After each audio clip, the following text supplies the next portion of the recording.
السلام علیکم friends defence updates میں فلپین کے طیارے کے غائب ہو جانے کی خبر پر بات کریں گے۔ ترک نیوی کے لیے کاماکازی ان مینڈ ویسل مراکش کو اپاچی کی ڈلیوریز، سنگاپور سمیت دیگر اہم بین الاقوامی دفاعی خبریں بھی اس ویڈیو میں شامل ہوں گی۔ So let's start.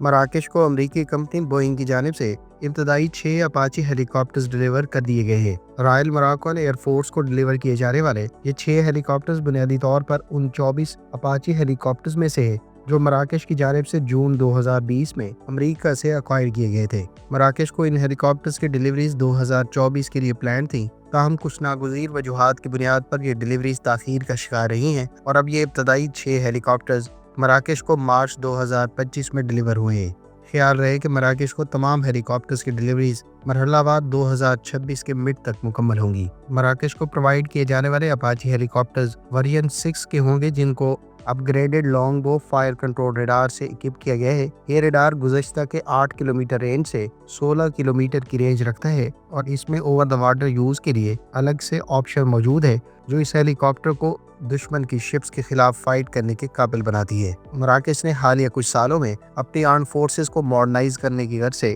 کئی طرح کے ویپنز ایکوائر کیے ہیں، جن میں اسرائیلی ساختہ Barak 8 anti aircraft missile system, 36 Caesar self propelled howitzers اور 36 اسرائیلی ساختہ اٹماس 2000 سیلف پروپیلڈ ہوئٹزرز کے علاوہ امریکی ساختہ 18 high mobility artillery rocket systems اور ان کے ساتھ آرمی ٹیکٹیکل میزائلز کے علاوہ 200 ٹرکش کوبرا 2 آرمڈ وہیکلز قابل ذکر ہیں۔ مراکش نے بھارت کے ساتھ بھی جوائنٹ پروڈکشن سے متعلق ٹاٹا گروپ کے ساتھ ایک ایگریمنٹ سائن کی ہے، جس کے تحت 150 valid infantry fighting vehicles acquire کی جائیں گی۔ مراکش نے حال ہی میں ترک کمپنی بیکر کے ساتھ بھی ایگریمنٹ سائن کیا ہے، جس کے تحت مراکش میں بیکر کمپنی کی سبسڈری کا قیام عمل میں لایا جائے گا۔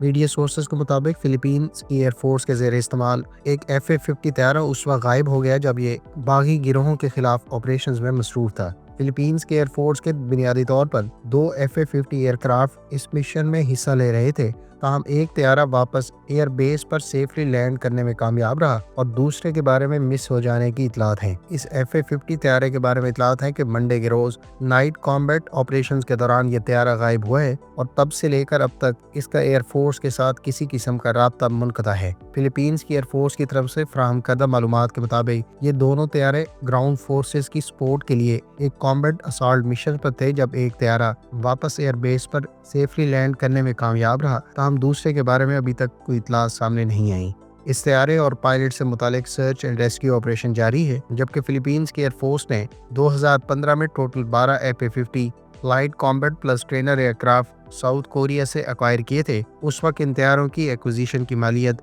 $331 ملین بتائی گئی تھی۔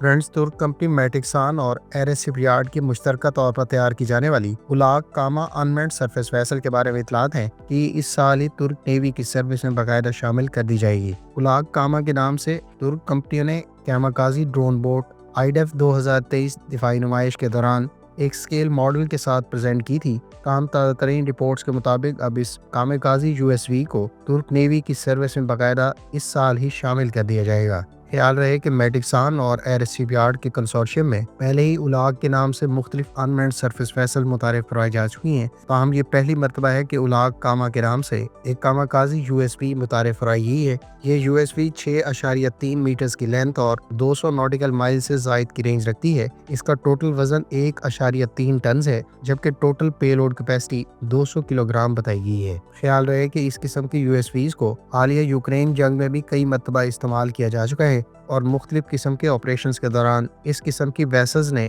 بڑے اہداف کو کامیابی سے نشانہ بنایا ہے۔ شاید اسی افادیت کو پیش نظر رکھتے ہوئے اب مختلف ممالک ان مینڈ کاماکازی USVs بھی متعارف کروا رہے ہیں۔ سنگاپور کی منسٹری آف ڈیفنس نے اعلان کیا ہے کہ وہ اپنی ایئر فورس کے لیے 8